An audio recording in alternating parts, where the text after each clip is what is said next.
नमस्कार दोस्तों, मैं अर्जुन आपका स्वागत करता हूँ A to Z सब्जेक्ट वाला के यूट्यूब चैनल में। दोस्तों आज मैं आपके लिए लेकर आया हूँ इतिहास के टॉप 100 प्रश्न जो वेरी मोस्ट इम्पोर्टेंट क्वेश्चन है सभी परीक्षाओं के लिए। सभी परीक्षाओं में बार बार रिपीट किए क्वेश्चन है, तो दोस्तों वीडियो को अंत तक जरूर देखना ताकि सभी क्वेश्चन आपको आसानी से याद हो जाएँ। साथ ही दोस्तों अगर आप हमारे चैनल पर पहली बार आएँ तो हमारे चैनल को भी सब्सक्राइब कर लीजिएगा, साथ ही बेल आइकन को प्रेस कर लीजिएगा ताकि हमारे आने वाली वीडियो का नोटिफिकेशन आप तक पहुँचता रहे। चलिए दोस्तों वीडियो को स्टार्ट करते हैं। फ्रांसीसियों द्वारा फोर्ट लुई नामक किला कहाँ बनवाया गया था? पांडिचेरी में बनवाया गया था। पांडिचेरी का प्रथम फ्रांसीसी गवर्नर कौन था? फ्रांको मार्टिन था। याद रखेंगे दोस्तों, फ्रांको मार्टिन। पुर्तगालियों को सोली के स्थान पर किस अंग्रेज अधिकारी ने पराजित किया था? थॉमस बेस्ट ने। याद रखेंगे दोस्तों, थॉमस बेस्ट ने पराजित किया था। अगला क्वेश्चन देखते हैं। बांडी पास के युद्ध में अंग्रेजों ने किसे पराजित किया था? फ्रांस को पराजित किया था। कर्नाटक का युद्ध किन के मध्य लड़ा गया था? अंग्रेज एवं फ्रांस के मध्य। याद रखेंगे दोस्तों, अंग्रेज एवं फ्रांस के। प्रथम कर्नाटक युद्ध किस संधि के माध्यम से समाप्त हुआ था? एक्स ला सेलेपला की संधि के द्वारा 1748 ईस्वी में समाप्त हुआ था। मुगल सम्राट द्वारा स्वतंत्र रूप से नियुक्त बंगाल का अंतिम गवर्नर कौन था दोस्तों? मुर्शीद कुली खां था। याद रखेंगे दोस्तों, मुर्शीद कुली खां। याद रखेंगे दोस्तों। अगला क्वेश्चन देखते हैं। मुर्शीद कुली खां ने अपनी राजधानी ढाका से कहाँ स्थानांतरित की थी दोस्तों? मुर्शिदाबाद में स्थानांतरित की थी। याद रखेंगे दोस्तों। अगला क्वेश्चन देखते हैं। बंगाल के किस गवर्नर ने यूरोपियों की तुलना मधुमक्खियों से की थी? अलीवर्दी खां की तुलना की थी।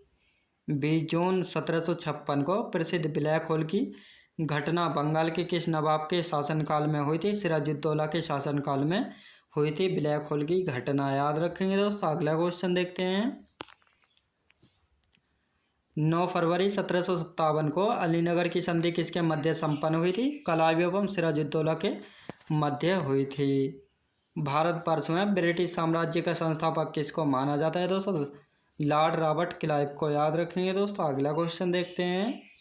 पलासी के युद्ध के समय बंगाल के नवाब का सेनापति कौन था जिसने युद्ध में विश्वासघात किया था? मीर जाफर था। याद रखेंगे दोस्तों, मीर जाफर।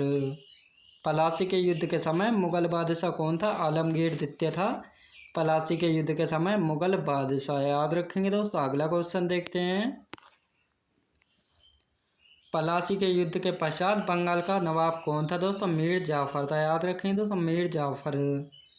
भारत में ब्रिटिश प्रभुत्व की शुरुआत किस युद्ध से मानी जाती है? पलासी के युद्ध से मानी जाती है। याद रखेंगे। वर्ष 1760 में अंग्रेजों ने मीर जाफर को हटाकर किसे बंगाल का नवाब बनाया था दोस्तों? मीर कासिम को बंगाल का नवाब बनाया था। बक्सर के युद्ध के समय ब्रिटिश सेना का सेनापति कौन था? Hector Munro. याद रखेंगे दोस्तों, हेक्टर मुनरो था। अगला क्वेश्चन देखते हैं। बक्सर के युद्ध के समय बंगाल का नवाब कौन था? मीर जाफर था बंगाल का नवाब। याद रखेंगे दोस्तों। अगला क्वेश्चन देखते हैं। किस संधि के माध्यम से अंग्रेजों को बंगाल, बिहार और उड़ीसा की दीवानी प्राप्त हुई थी? इलाहाबाद की संधि से। जनजातीय लोगों के लिए आदिवासी शब्द का प्रयोग किसने किया था दोस्तों? ठक्कर बापा ने किया था। याद रखेंगे, ठक्कर बापा ने। खैरवार आदिवासी आंदोलन किस वर्ष हुआ था? वर्ष 1874 ईस्वी में हुआ था। याद रखेंगे दोस्तों। अगला क्वेश्चन देखते हैं। मोपला विद्रोह कहाँ हुआ था? केरल में हुआ था, मालाबार के तट पर। अहोम विद्रोह किस राज्य से संबंधित है? असम राज्य से संबंधित है अहोम विद्रोह। राम सिंह के नेतृत्व में संचालित कोका आंदोलन की शुरुआत मूलतः किसके द्वारा की गई थी? भगत जवाहरलाल के द्वारा जो है कोका आंदोलन की शुरुआत की गई थी। महाराष्ट्र में कौन सा विद्रोह हुआ था? भील विद्रोह हुआ था महाराष्ट्र में। याद रखेंगे दोस्तों। अगला क्वेश्चन देखते हैं। व्यक्तिगत प्रयासों से सर्वप्रथम कलकत्ता में शिक्षा हेतु मदरसा की स्थापना किसके द्वारा की गई? वारेन हेस्टिंग के द्वारा की गई थी।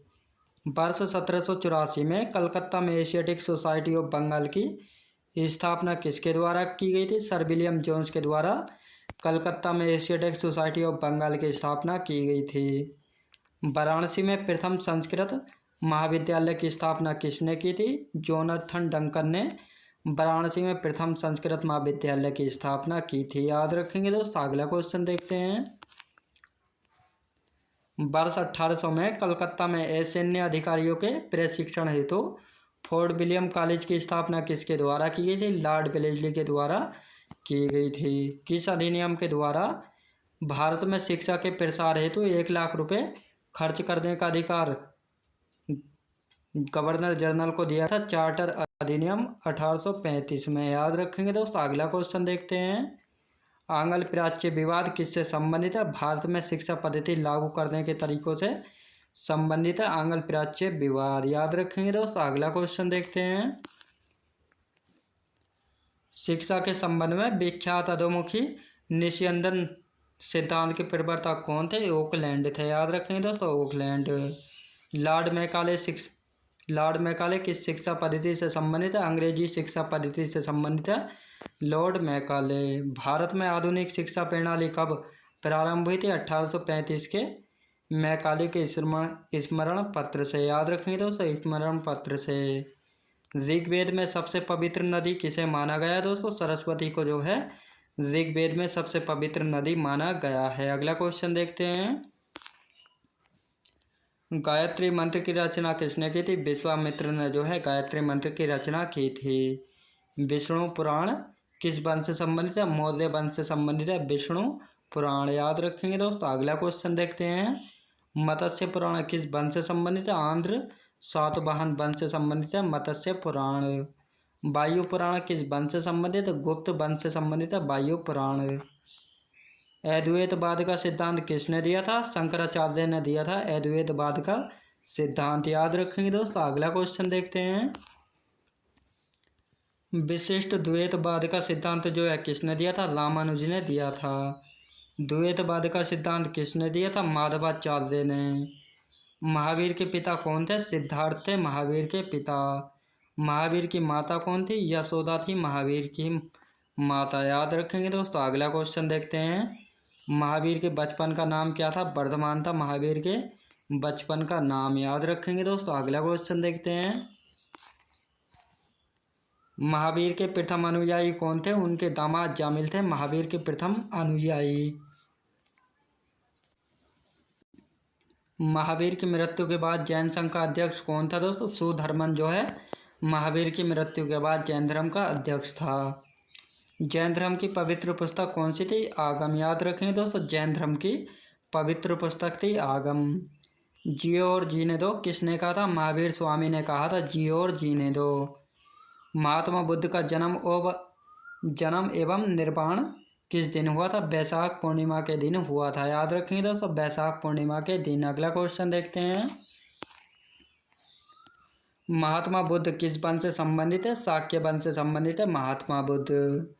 गौतम बुद्ध द्वारा अपने धर्म में दीक्षित किया जाने वाला अंतिम व्यक्ति कौन था? सुबुद्ध था। याद रखेंगे दोस्तों। सुबुद्ध। आलार कलाम कौन थे? बुद्ध के गुरु थे आलार कलाम। निम्नलिखित में से किसे एशिया का ज्योतिपुंज या लाइट ऑफ एशिया कहा जाता है? गौतम बुद्ध को कहा जाता है। याद रखेंगे दोस्तों। गौतम बुद्ध को कहा जाता है। अगला क्वेश्चन देखते हैं। बुद्ध की मृत्यु के पश्चात प्रथम बौद्ध संगीति की अध्यक्षता किसने की थी दोस्तों? महाकश्यप ने की थी। नालंदा विश्वविद्यालय की स्थापना का युग है गुप्त युग। याद रखेंगे। नालंदा विश्वविद्यालय की स्थापना कुमारगुप्त प्रथम ने की थी। शून्यता के सिद्धांत का सर्वप्रथम प्रतिपादन करने वाले बौद्ध दार्शनिक कौन थे? नागा अर्जुन थे। याद रखेंगे दोस्तों। नागा अर्जुन। जैन धर्म का आधारभूत नैतिक मूल्य क्या है दोस्तों? अहिंसा। याद रखेंगे दोस्तों। जैन धर्म का आधारभूत नैतिक मूल्य है अहिंसा। अगला क्वेश्चन देखते हैं। जैन धर्म में पूर्ण ज्ञान के लिए किस शब्द का उल्लेख किया गया है? केवल्य का। याद रखेंगे दोस्तों। केवल्य का। महावीर स्वामी का जन्म किस कुल में हुआ था? ज्ञातक कुल में हुआ था महावीर स्वामी का जन्म। निम्न में से किसे बौद्ध धर्म में 16 महाजनपदों का उल्लेख है दोस्तों? आंग्यतुर निकाय में। याद रखेंगे दोस्तों। आंग्यतुर निकाय में। प्रथम मगध साम्राज्य का उत्कर्ष किस शताब्दी में हुआ था? ईसा पूर्व 6ठी शताब्दी में हुआ था। याद रखेंगे दोस्तों। ईसा पूर्व 6ठी शताब्दी में। अगला क्वेश्चन देखते हैं। महाभारत के अनुसार उत्तरी पांचाल की राजधानी स्थित थी दोस्तों? ऐच्छड़ में। याद रखेंगे दोस्तों। ऐच्छड़ में। मगध के किस प्रारंभिक शासक ने राज्यारोहण के लिए अपने पिता की मृत्यु की एवं इसी कारणवश अपने पुत्र द्वारा मारा गया था? अजातशत्रु। याद रखेंगे दोस्तों, अजातशत्रु। जनजातीय लोगों के लिए आदिवासी शब्द का प्रयोग किसने किया था? ठक्कर बाबा ने किया था जनजातीय लोगों के लिए आदिवासी शब्द का प्रयोग। खैरवार आदिवासी आंदोलन किस वर्ष हुआ था? वर्ष 1874 ईस्वी में हुआ था। याद रखेंगे दोस्तों। अगला क्वेश्चन देखते हैं। मोपला विद्रोह कहाँ हुआ था? केरल में हुआ था, मालाबार के तट पर। अहोम विद्रोह जो है किस राज्य से संबंधित है? असम राज्य से संबंधित है अहोम विद्रोह। राम सिंह के नेतृत्व में संचालित कूका आंदोलन की शुरुआत मूलतः किसके द्वारा की गई थी दोस्तों? भगत जवाहरमल के द्वारा की गई थी। महाराष्ट्र में कौन सा विद्रोह हुआ था दोस्तों? भील विद्रोह हुआ था महाराष्ट्र में। याद रखेंगे दोस्तों। अगला क्वेश्चन देखते हैं। व्यक्तिगत प्रयासों से सर्वप्रथम कलकत्ता में शिक्षा हेतु मदरसा की स्थापना किसके द्वारा की गई थी? वारेन हेस्टिंग के द्वारा की गई थी। याद रखेंगे दोस्तों, वारेन हेस्टिंग के द्वारा। वर्ष 1784 में कलकत्ता में एशियाटिक सोसाइटी ऑफ बंगाल की स्थापना किसके द्वारा की गई थी? सर विलियम जोन्स के द्वारा कलकत्ता में एशियाटिक सोसाइटी ऑफ बंगाल की स्थापना की गई थी। वाराणसी में प्रथम संस्कृत महाविद्यालय की स्थापना किसने की थी? जोनाथन डंकन ने। याद रखेंगे दोस्तों, जोनाथन डंकन ने की थी। अगला क्वेश्चन देखते हैं। वर्ष 1800 में कलकत्ता में सैन्य अधिकारियों के प्रशिक्षण हेतु फोर्ट विलियम कॉलेज की स्थापना किसके द्वारा की गई थी? लॉर्ड वेलेस्ली के द्वारा की गई थी।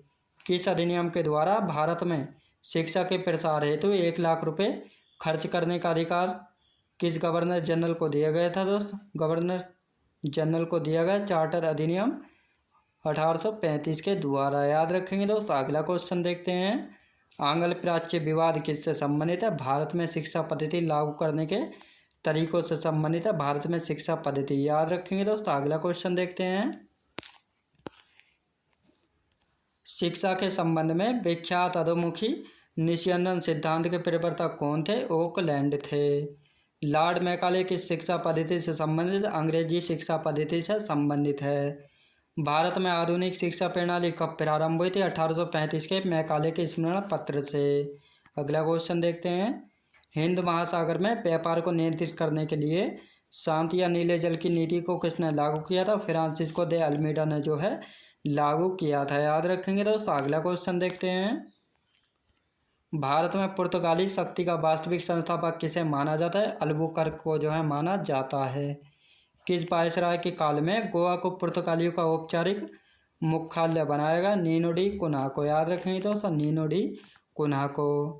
पुर्तगालियों के पश्चात भारत में व्यापार करने आए डच कहाँ के निवासी थे? हॉलैंड के निवासी थे, जो कि वर्तमान में नीदरलैंड है। याद रखेंगे। अगला क्वेश्चन देखते हैं। किस यूरोपीय शक्ति द्वारा भारत से मसालों के निर्यात के स्थान पर कपड़ों के निर्यात को प्राथमिकता दी गई थी? डचों के द्वारा। भारत के साथ व्यापार के लिए सर्वप्रथम संयुक्त पूंजी कंपनी किसने आरंभ की थी? डचों ने आरंभ की थी। याद रखेंगे, डचों ने। वर्ष 1759 में बैदरा का युद्ध किन दो यूरोपीय शक्तियों के मध्य लड़ा गया था? डच एवं अंग्रेजों के बीच जो है लड़ा गया था। याद रखेंगे दोस्तों। अगला क्वेश्चन देखते हैं। लंदन में ब्रिटिश ईस्ट इंडिया कंपनी के गठन के समय भारत का सम्राट कौन था? अकबर था। याद रखेंगे दोस्तों, अकबर। ब्रिटिश सम्राट जेम्स प्रथम का दूत बनकर भारत में व्यापारिक कोठी स्थापित करने के उद्देश्य से जहांगीर के दरबार में आने वाला ब्रिटिश नागरिक कौन था? Captain Hawkins. याद रखेंगे दोस्तों, कैप्टन हॉकिंस, जो कि वर्ष 1608 ईस्वी में भारत आया था। ईस्ट इंडिया कंपनी के किस अंग्रेज गवर्नर को औरंगजेब द्वारा भारत से निष्कासित किया गया था? सर जॉन चाइल्ड को जो है भारत से निष्कासित किया गया था। अगला क्वेश्चन देखते हैं। यूरोप वासियों के लिए सर्वोत्तम सौर और अफीम प्राप्ति का मुख्य क्षेत्र था बिहार। याद रखेंगे दोस्तों, बिहार। वर्ष 1664 में फ्रांसीसी कंपनी की स्थापना किसके प्रयासों से की गई थी? कोलबर्ट के प्रयासों से की गई थी। फ्रांसीसी कंपनी की स्थापना किसके कार्यकाल में की गई थी? लुई 14वें के कार्यकाल में की गई थी। याद रखेंगे दोस्तों। अगला क्वेश्चन देखते हैं। फ्रैंक कैरो के द्वारा भारत में प्रथम फ्रांसीसी फैक्ट्री की स्थापना कहाँ की गई थी? सूरत में की गई थी 1668 ईस्वी में। याद रखेंगे दोस्तों। अगला क्वेश्चन देखते हैं। फ्रांसीसियों द्वारा फोर्ट लुई नामक किला कहाँ बनवाया गया था? पांडिचेरी में। सिख धर्म सुधार के लिए नामधारी आंदोलन किसके द्वारा चलाया था? गुरु राम सिंह पोका के द्वारा चलाया गया था। महाराष्ट्र के किस सुधारक को लोकहितवादी की संज्ञा प्रदान की गई थी? दोस्तों गोपाल हरि देशमुख को। याद रखें दोस्तों, गोपाल हरि देशमुख को। अगला क्वेश्चन देखते हैं। वर्ष 1910 इलाहाबाद में भारत स्त्री महामंडल की स्थापना किसके द्वारा की गई थी? दोस्तों सरला देवी चौधरानी के द्वारा की गई थी। महिलाओं के उत्थान के लिए आर्य महिला समाज की स्थापना किसके द्वारा की गई थी? पंडित रमाबाई सरस्वती के द्वारा। हाली पद्धति किससे संबंधित थी? बंधुआ मजदूरी से संबंधित थी हाली पद्धति। दोस्तों मैं उम्मीद करता हूँ आपको वीडियो क्वालिटी कंटेंट वगैरह सभी कुछ आपको पसंद आया होगा। पसंद आया तो लाइक शेयर और सब्सक्राइब करना बिल्कुल भी ना भूलें। साथ ही दोस्तों अगर आप हमारे चैनल पर पहली बार आए हैं तो हमारे चैनल को भी सब्सक्राइब कर लीजिएगा। साथ ही बेल आइकन को प्रेस कर लीजिएगा ताकि हमारे आने वाले वीडियो का नोटिफिकेशन आप तक पहुंचता रहे। चलिए दोस्तों मिलते हैं नेक्स्ट वीडियोज़ में।